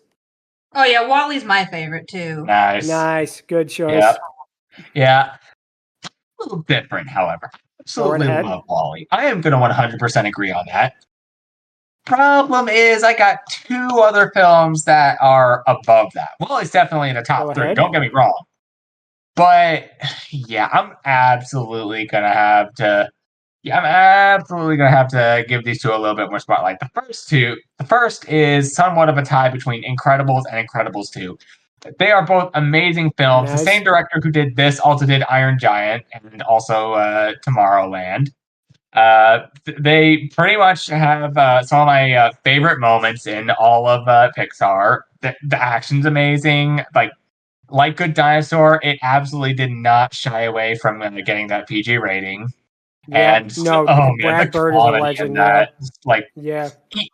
Edna alone absolutely made those films worth Brad it. Bird also gave us Iron Giant, and he also gave us this, which shows what an awesome guy he is. Yeah, that's what I said about Iron Giant. Yeah, that's okay. Yeah. Number one, hands down, it's gonna definitely be a head turner, but I'm gonna absolutely say Turning Red. I know a lot of people are out there are probably gonna say, "Oh, Turning Red," but it's such a millennial film. Yeah, you're talking to a freaking millennial. No shit, I'm gonna put it at number one. Yeah, honestly, I will say this. As much as the film can somewhat have its low moments, honestly, that's what honestly makes it pretty interesting. We've all had our low moments in that life. We've had our awkward moments. We've had our moments where at the time we're like, oh, this is still going to be trendy. And then later we're like, oh, God, we did that. Honestly, I get where you're coming from. I definitely get where you're coming from. For me, I wasn't crazy about Turning Red. It just maybe didn't click with me as much as like with you. It's not bad, but it's okay for me. But I will say this. I will give him credit. Kaiju Red Panda Ming was awesome. We need a movie like that. Like if Disney was smart, what they could have done, they could have had their own Gamera and they blew it up, you know? Yeah. You could have made her your version of Gamera. Yeah. Interesting fact about that actually. Like when they revealed Turning Red, I legit thought they were revealing like a game or something because like they were like, here's May. At the moment, she's currently a human, but when she transforms, poof, she's like a big old freaking Tanuki. And I'm like, okay, are we doing a game? But it was actually a movie. And that honestly kind of blew my mind a little that Pixar would do that. Also, the animation and the styling here, it could definitely be a hit and miss for a lot of people. I could definitely see a few misses here and there, but I give them credit. It was really amazing. It was trying to go for a more stylized style, and I think they did a pretty decent job with it.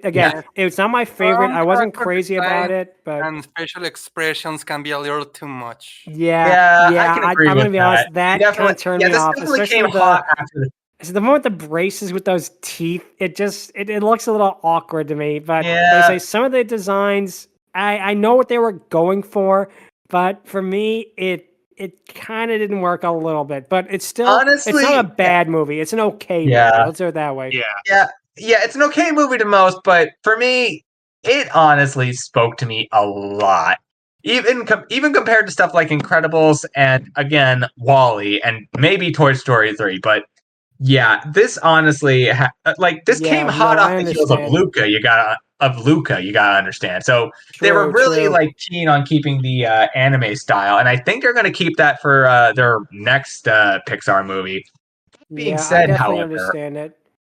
Yeah, that being said, however, I absolutely will ride and die with this film being number one. It's a little bit of a new toy syndrome since it did just come out a little more recently than most other Pixar films, but I absolutely love this, and it definitely speaks to me a lot more than most Pixar films. I will say this, and also again the designs and the colors and everything. So yeah, I'm definitely gonna say Turning Red.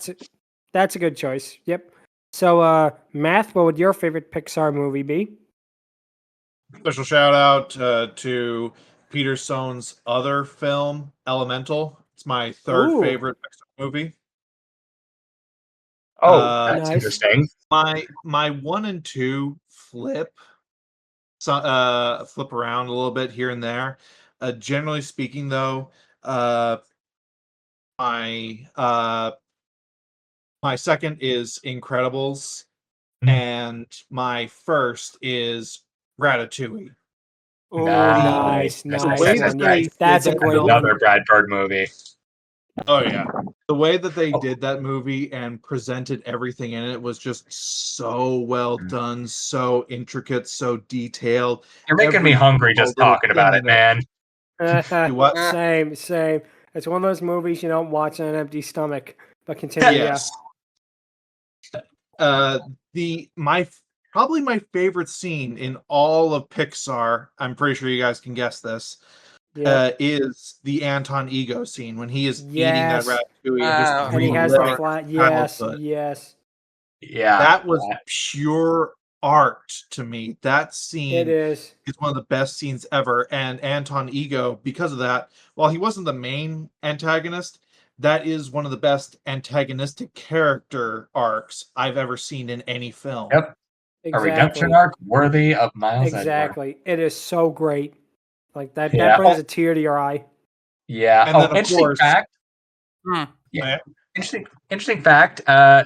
There was one time me, Clementine, and a bunch of the rest of our family watched this movie. We legit actually made the food ratatouille, and we watched it eating that. Nice.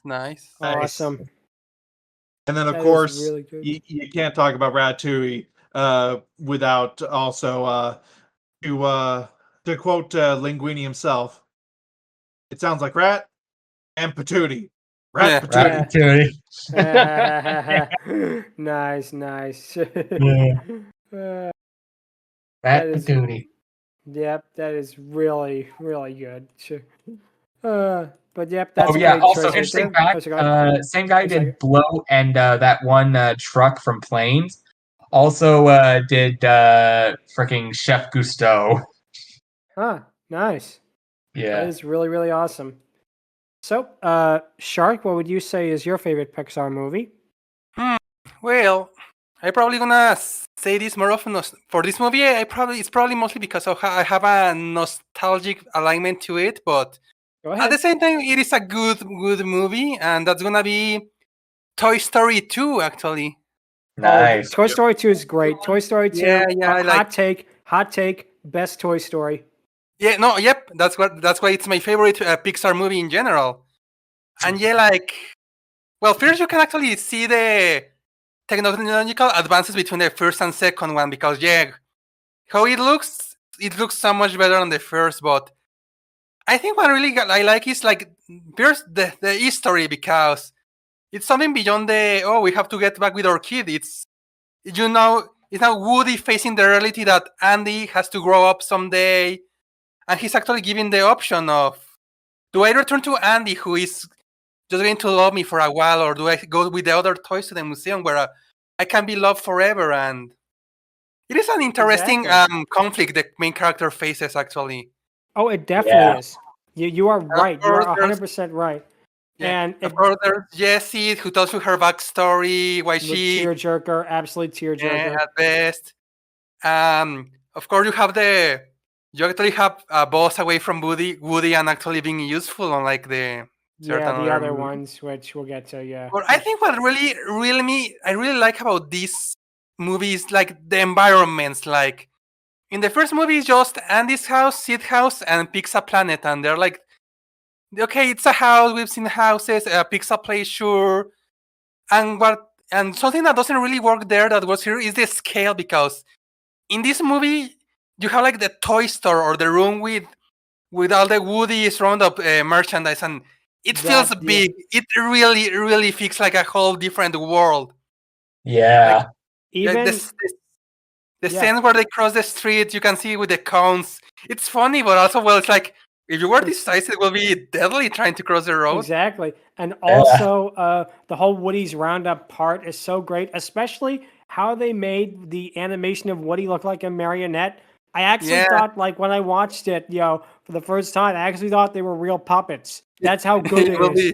It will be awesome if they did. But I mean, I think what I really like about this is the settings, because even though there are normal settings like an apartment, an elevator, a toy store, in this movie it feels really big. It really feels like a whole different planet, and the way the characters move and what they do. It definitely does. And I also like the scene where Buzz and the fake Buzz and just basically fake Buzz in general, like his whole arc is just hilarious. It gives us probably hilarious. Probably one of the funniest non-Monsters Inc. Pixar moments. It just makes me laugh so hard. No, Buzz, I am your father. No. I'm actually really disappointed that Zurg wasn't his father in the new Buzz Lightyear movie. Yeah. Boo. You got a perfect setup and you didn't do that. And also, but then I love how later it comes back. Buzz talks to the other Buzz. Oh, come on, are you gonna join us? No, I'm gonna go play with my dad. He throws a ball and he says, son. Buzz. That's my boy. It's a really funny. Awesome. It's so funny.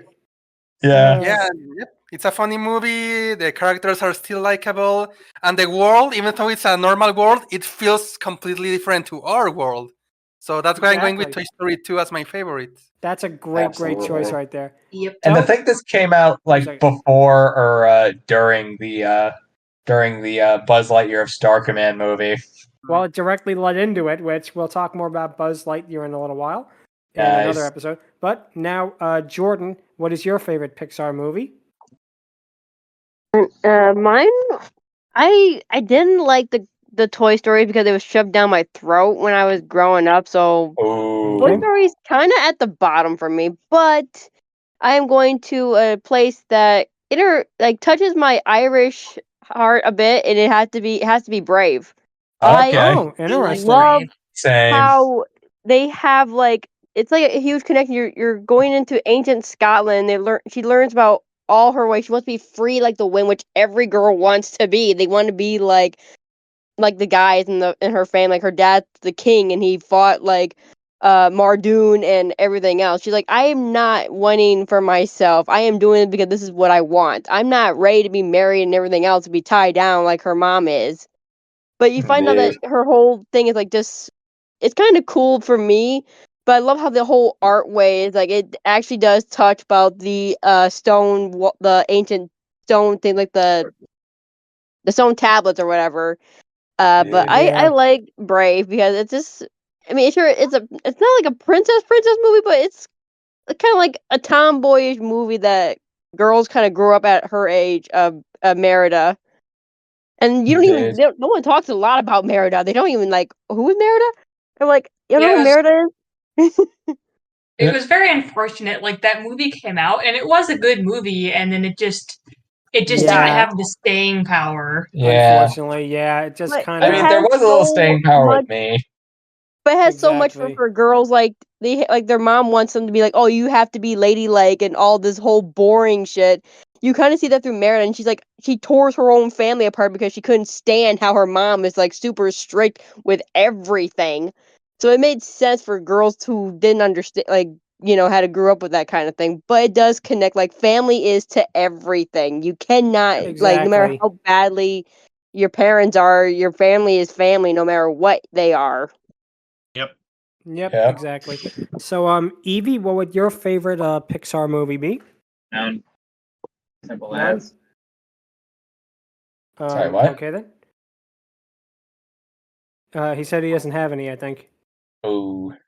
It's all right. It's all right. I mean, could it's all right. No one has to like it. So, now it is time for the Dragoness Scale. I rank the Dragonesses or female dinosaurs in this case. This one's interesting because like there's in total 5 grand dinosaur females in this entire. A lot of film. them have different than others, so it's going to be very interesting. To start off with Ida.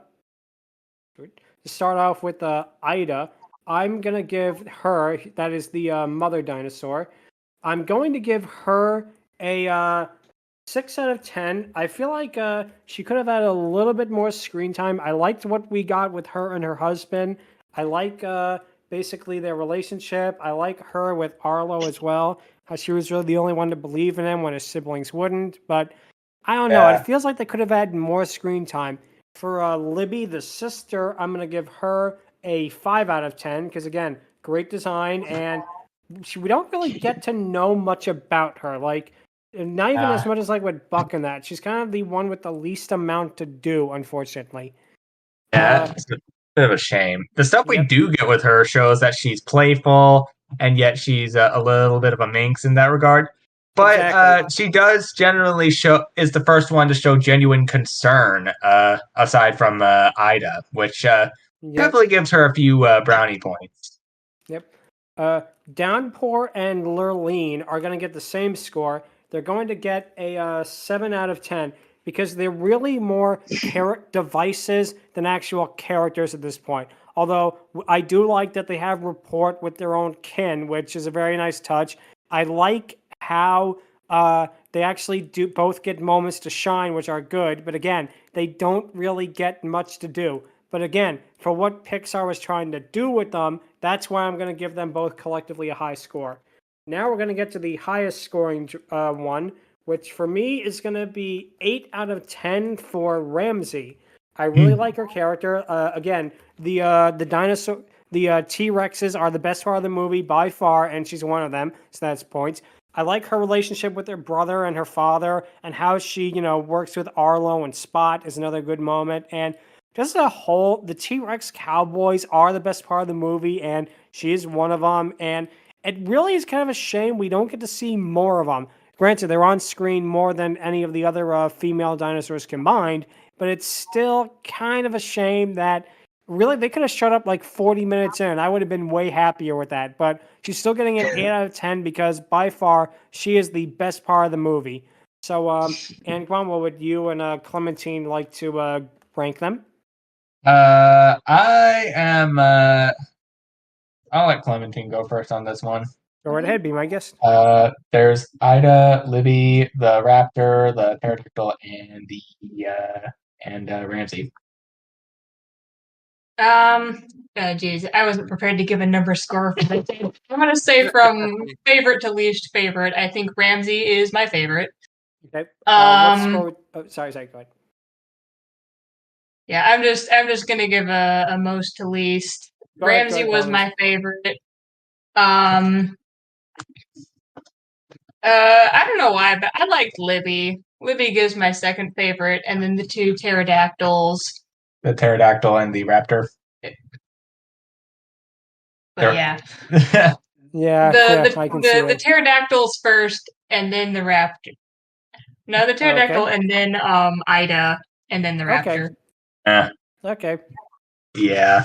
All right. As for me, I am going to give Ida a 7 out of 10 because she absolutely is the one that sticks up the most for Arlo, and is the one that definitely suffers next to Arlo a lot in this movie.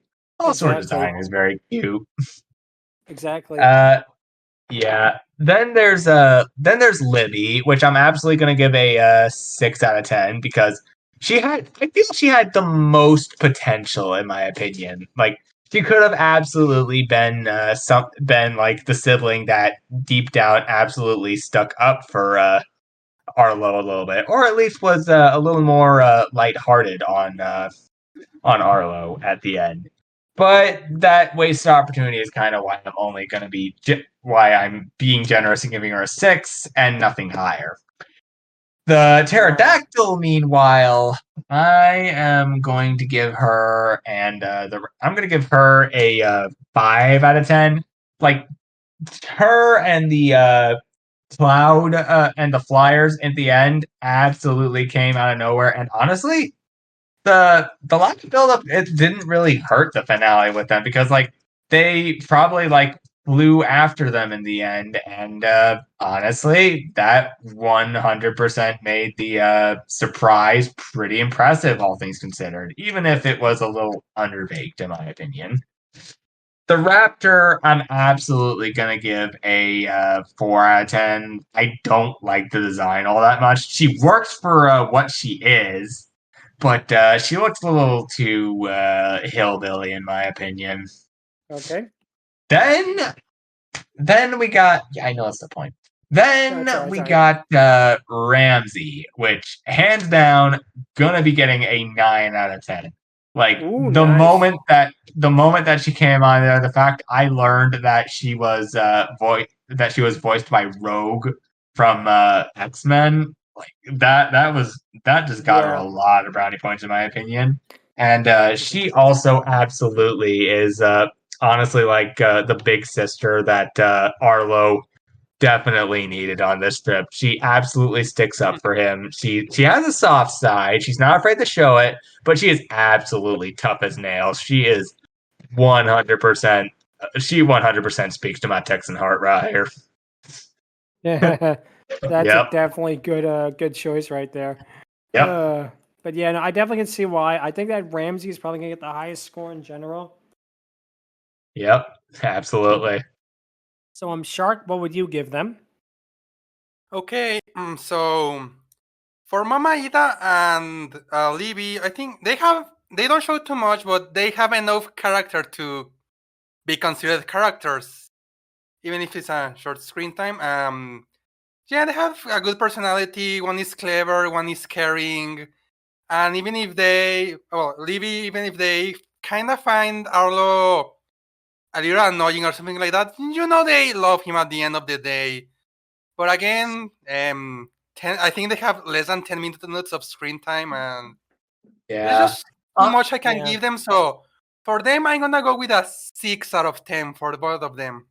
Okay. Yeah, honestly, Libby honestly, out of all the siblings, I think Libby was impacted by Arlo the least negatively. So I feel her maybe sticking out for him just a little bit was definitely warranted, at least a little bit. Definitely. So, next I'm gonna go with Ramsey, and like everyone else, she of all the female dinos, she's like the highest score with an 8 out of 10 because we have the subversion of the T-Rexes, the whole idea of they being cowboy dinosaurs. It's cool. Angron say it best. She's like the big sister Arlo needed at the time. Yeah. So the design I think is the most, I wouldn't say unique, but better made. So that's gonna be a 8 out of 10 from me for Ramsey. Wow. Yeah, now comes Downpour and Lorraine, which, how you pronounce it, which, I'm gonna go with a very low score with a 4 out of 10 because they have no character really. They're just henchmen, and that's pretty much the whole point of these characters. There's like, and like the design maybe unique, but it's not really that great. So there's not much I can say about them, honestly. So 4 out of 10. Yeah, I feel that. Honestly, they felt like they honestly felt like the Back to the Future of the film, in that they're two separate entities and like different points of time, but they ultimately like have a similar purpose, and not much was really changed other than like their mannerisms and like everything like that. So I can Again, definitely see they are why not they would do the henchmen. recent part of the That's movie. their role, henchmen for the group, and that's it. True. Yep. No, I understand what you're saying with them being more henchmen than actual characters in that. Yep.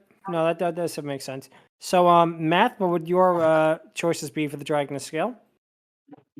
So, like I said earlier, the designs in this are very hit and miss, so that's going to be a huge factor in Oh, my boy. scores for all of these characters.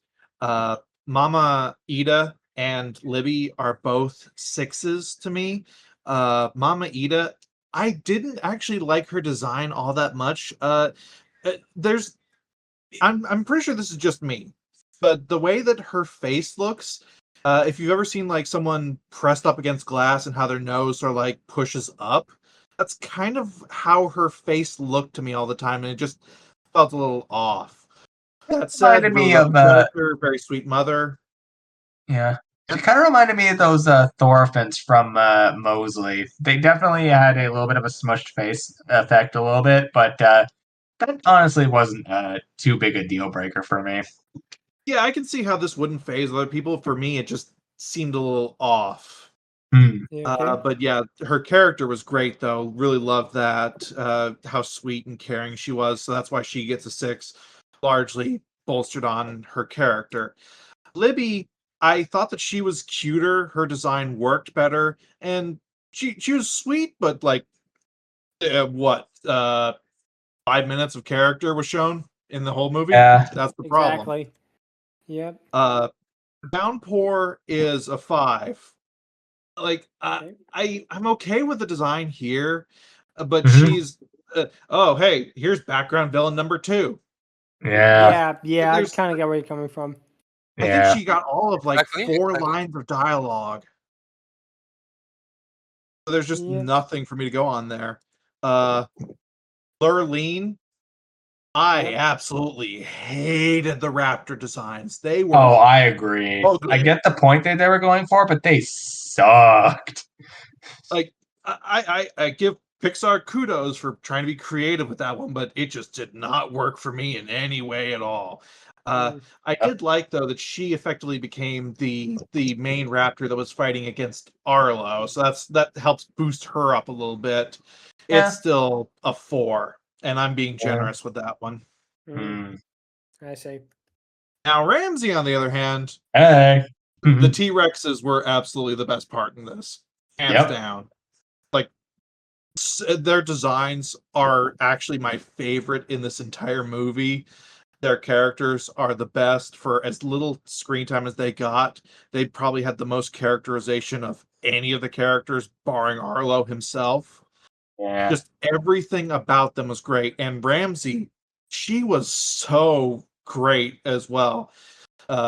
Just her tomboyishness, but also she was. You could see glimpses of her just being kind and sweet and caring to Arlo and Spot, and it was so cute how she interacted with them. One of my favorite small touches in this movie that I mentioned earlier was how she just tapped Arlo on the shoulder when they were doing their roars so that he would join in with. That's such a small detail. You can easily miss that, but it just adds so much character to her when you do see it. Yeah. So she's a 9. Oh, dang. Nice. Yeah. I want to give her a 10. She needed a little bit more screen time. She Yeah, could do I like 5 agree. more minutes. I agree. Yep. I definitely can agree. Yep. So it definitely makes a lot of sense. So here, Jordan, what would you give them? So for Libby and the mom, I give them 5 because you don't get a lot of screen time with them that much. The Raptors, I like how she's freaking crazy as heck. But but I'm gonna give her 6. The sister for the T-Rex, oh my god, 10 out of 10. You just Ooh, love nice. how she's like super enthusiastic, just being the big sister that every guy in their life, if they have an older sister, kind of needs in their life. If they're just like, okay, I have my older brother Buck, but I need another role model, like kind of cheer me up. I mean, his sister didn't give him a whole lot of love. We don't see that, but with her, the T-Rex one, we see her like, hey, it's all right. We can still, we'll help you fight your parents and everything else. That's what the kind of sister you kind of want in your life if you're a guy with just, you have no one else to be with. So Absolutely. her 10, the sister Nice. and the mom for Arlo's family is like 5, the raptor 6, The pterodactyl. the pterodactyl. My mind says 6 or 5. Okay, I all want to good. say 5. It's all good. 6 or 5. That's all I is a got. good all right, that's good. That's good. It's a good choice. So, and also now finally, Evie, what would you rank them? Just 6 for the sauropods. I'm slowly coming to terms that I just like sauropods. Okay. Cool. So, what would you give them? Sorry about that. 6. 6. Okay, it's all good. Okay, Any and the others, pterodactyl. The raptor, 1, hideous. Okay. I blame you there. Pteranodon. And I guess Ramsey and Downpour, 5. Okay, all good. Okay. It's all good. All So right. that's going to be it for this week. If you have any questions or if you want to tell us what you did to make your mark, you can email us at fiorydiscourse@outlook.com. Visit us on Twitter at twitter.com/fiorydiscourse. And like and subscribe to the YouTube page and check out the playlist for more episodes. Next time, we'll be discussing the 1982 movie Q the Winged Serpent. We're going from a violent kids movie to a violent adult movie, and that's going to be a very interesting one. Our first look into the world of Larry Cohen, the man who gave us It's Alive and The Stuff. So that'll definitely be very interesting looking at his movies. Also another one with great stop motion. But that's going to be it for this week, and thank you all so much for listening, and until next time, take care. Later. Adios. See Peace you all out. next week.